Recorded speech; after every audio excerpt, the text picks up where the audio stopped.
And now Dallas gets set to take the field. And that last drive, a long drive, but not just that. They had a great air attack going. Do they stick with that? I would think that they would, because if they were confident enough to do it on the last drive, starting backed up in their own territory, why would you change anything? They've got to be confident about what they're presenting and continue to do so. Yeah, because the secondary, they really look clueless. And that was amazing because that drive went and went, no adjustments, and no big plays by the defense to knock the ball away. Play clock winding down. They'll start the drive with Elliott. They had a very short pickup there across the 15 to the 16. A gain of 3, second down. We always like to talk about defense in terms of levels. First level defensive line, second level linebackers, third level defensive backs. On that run, that was what we call a first level run, and it was stopped by a second level player. One man in the backfield, Elliott.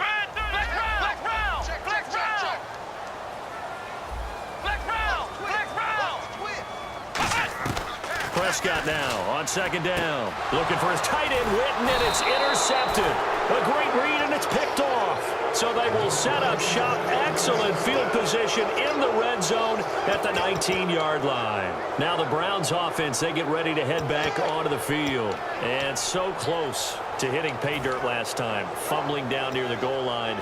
Now, how does that affect their psyche this time around? It's a tester, that's for sure, because to be that close and come away with no points is really disappointing, not just for the guys on offense, but the defensive players, too, who thought, hey, we'll put some points up and have a little momentum going. They've got to find a way to just get it out of their minds, let it go, short-term memory, and move on to the next series.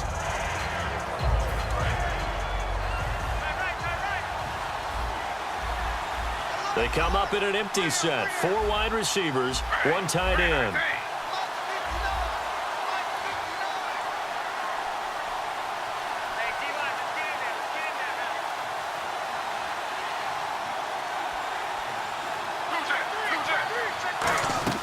Second and 10, once again, Griffin. He rifles one that's intercepted. Picked off here by Anthony Hitchens. And a big turnover there as his guys will get the football back. And now Dallas gets set to take the field. And following the interception, we'll see what they can put together on this drive. I can hear my old college coach right now. He always used to tell us before every game, the team making the fewest mistakes will win. What they're hoping is that that last mistake is their only one of the game. Coaches, that's all they talk about, turnovers, right? Minimizing those and maximizing opportunities. Again, we'll see the pistol here. They start on the ground with Elliott. And he'll get this one up to about his 14. 2 yards on the pickup there. It'll be second and 8. That's a good play by the guys on the defensive side of the ball. Held them to a gain of 2. And that changes the playbook a little bit now for the guy calling plays. Second and 8. Now he's got to probably think about going to the air instead of maybe staying with the ground game. So the offense looking at a second and 8.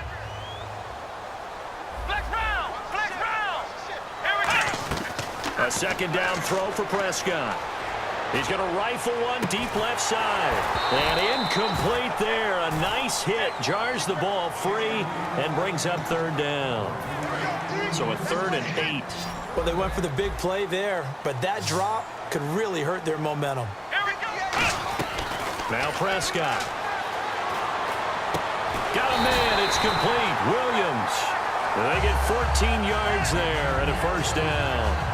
He's such a good route runner. Shows it there on third down. Very proficient and a good pass. And you know what I've observed over the years in the NFL? The better a route runner you are, the more confidence your guy's going to have in you to go to you in important times because he can... And that's caught inside the 30. And he takes this down deep into Cleveland territory. A big play here for the Cowboys. 53 yards.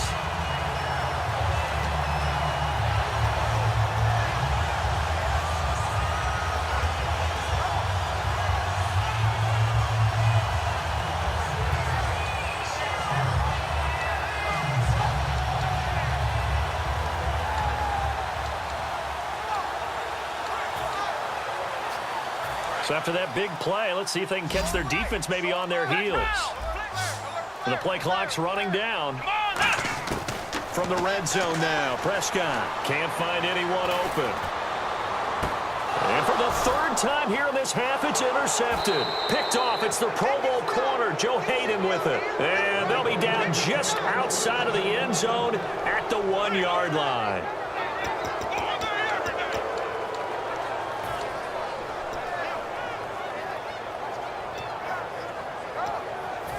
Very tough spot here for the offense to start. They come up in an empty set. 4 wide receivers, 1 tight end. After the interception, here's Griffin. And a quick throw here, that's complete. 5 yards on the catch there, brings up second down. So they complete the pass, and now they face a second down. Looking to speed things up here, going with some tempo. Here's Griffin. Flushed out right. And they'll get him down up past the 15. 12 yards there as they move the chains. And still for me, with the injuries, every time he carries that football, you just kind of hold your breath, don't you? You have to, because you noted it. The injuries in the past have derailed his career up until this point. Now we're seeing some more evidence of him using his legs again, but he does have to be careful. They need him out on the field. Yeah, RG3, you got to have him out there. So explosive. After that incompletion, I got to ask you, did you watch the Madden Classic this last weekend? How could you miss it? You had to watch that one. How about Spot Me Please, a.k.a. Taylor Robertson from West Virginia over D. Jones, 17-3 in the final? That was a terrific, terrific matchup. But for me, watching it, I felt the intensity. It felt like the NFL playoffs, and the finals felt like the NFL Super Bowl. The broadcast quality was tremendous. Yeah, it was a big deal. How about Spot Me Please after sounding like a coach? Said, very thankful. There was a lot of good competition. I was fortunate to come out on top. Yeah, when you get the big check, you have a chance to be real humble about it. And he finds Barnage. He's got it. And he takes this one just shy of midfield all the way to the 49. Cool under pressure right there, escaping the pocket and finding what I think was not his primary target.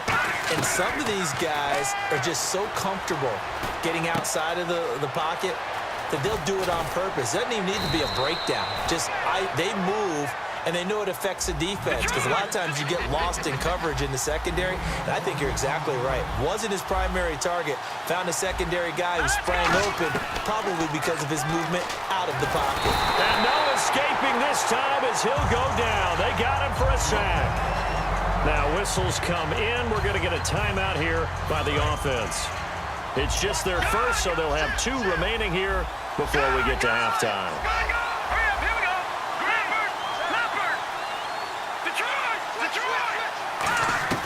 On second down, here's Kessler. That's complete. It's Gordon. And he'll be brought down at the 27-yard line. Now hold everything here. We're going to get a timeout by the offense. So that means they're down to 1 remaining here as we head toward halftime. This will be the 8th play of the drive. It's 3rd and 7.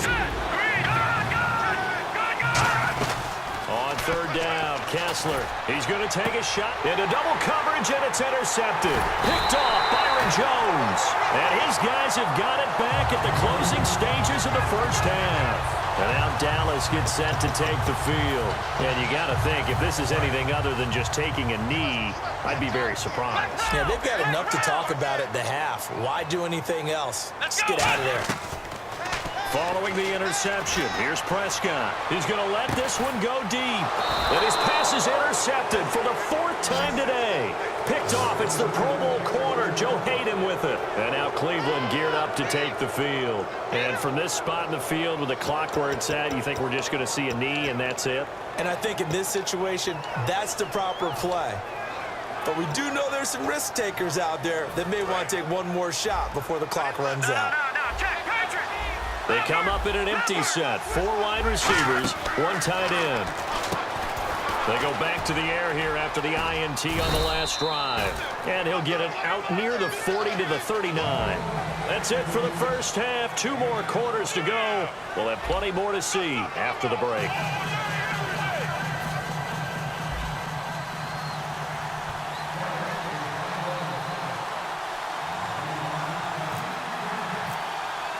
So both teams have their marching orders, and we'll get going again here in quarter number 3.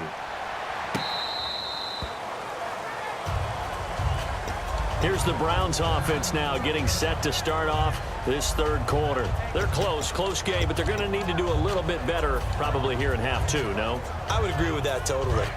I would guess it in the locker room. They talked about cleaning up some of the errors, but overall, I think they wanted to be positive with them. Guys, we're right there. Just not playing as well as we need to. Let's pick it up, and we still have a chance to win this game. Yeah, they do. We'll see if they can pick it up.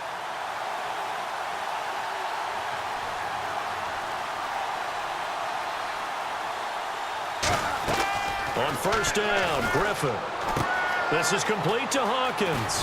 And they get him down, but not before he takes it across the 40-yard line. 18 yards on the pickup there. And the Browns are going to have a first down. Now Griffin on first down. Going for the deep. Into a double team, and it's intercepted. Picked off by Brandon Carr. And his guys are going to take over at the 21-yard line. The Cowboys offense now, they head out for their first possession of the second half. And last time, one-play interceptions. So this offense, they should be fresh. That's a good way of putting it. And I can't wait to see what they decide to do with play calling. Because a one-play drive where you throw an interception, a lot of people think the very next time out, run the football, don't give them a chance. Maybe play action? I think maybe you go play action, show your quarterback, get a little confidence in him, and let him fling another one. I want to switch gears for a second just to talk quarterbacks. We've discussed a lot of young quarterbacks being great in the league this year. Aaron Rodgers turned 33 this past week. In general, at what age do you start to say, that's tough for him to still do it under center in the NFL? You know, that's a great question because based on what I remember from my youth and growing up in the game and observing the game, early 30s you started to wonder a little bit about guys. But I think that number's really been extended, partner, because better nutrition, better health, these guys are taking care of themselves, and they want to play longer. They love playing. So take a look at what Tom Brady's doing now at his age. Look at what Drew Brees is doing at his age. And neither one of them has talked at all about giving up this game. And just to be clear, Aaron, if you're listening, I was not calling you old. Out left side here to Bryant. And he'll be brought down right at the 30 here. 2 yards is all they'll get on the completion. It's fourth down. They didn't get the first down, but I have to say I do like the call. I like what they were trying to do. Try and hit your receiver on the run and see if he can pick it up. Keep it on his feet, get a little rack yardage. Yeah, but a nice job defensively to get to him and keep him short of the first. And how about this one now? In their own territory, a gutsy call. They're going to go for this on 4th and a yard. Now Prescott. He completes it to Bryant. And he's able to get it to the 33. Good enough for a first down. Call it a 3-yard gain. And they're able to pick up the conversion here on 4th down.